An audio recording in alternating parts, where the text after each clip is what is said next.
Ինչ եմ ես առաջարկել մերոնց։ Մեկին երկու հոգի անգնում երևի, դաժե ավելի քիչ կարող է։ Ֆիզիկապես ուժեղ տղեկ նորից նույն առաջարկը անում եմ, ցավները տանեմ, ընդդիմադիր աղբերներ ջան։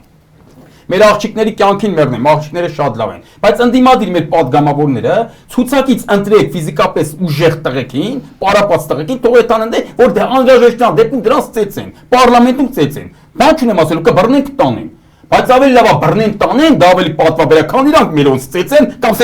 այսպես վրա տան։ Հասկանում եք, որ նայեստից ներվայնանաս, հասկանում եք։ Այ ես սա եմ առաջարկում, ֆիզիկապես ուժեղ տղեկ թող գնա պարլամենտ, մի քանի հոգի թողեն հա խոսացող, տես բանանող, ցանկալի է որ համխելացի ան ֆիզիկապես ուժեղ, то դուք էլ գնացեք պարապեք սաղատ, գնացեք օրը մի ժամ, երկու ժամ կաչա տեղեք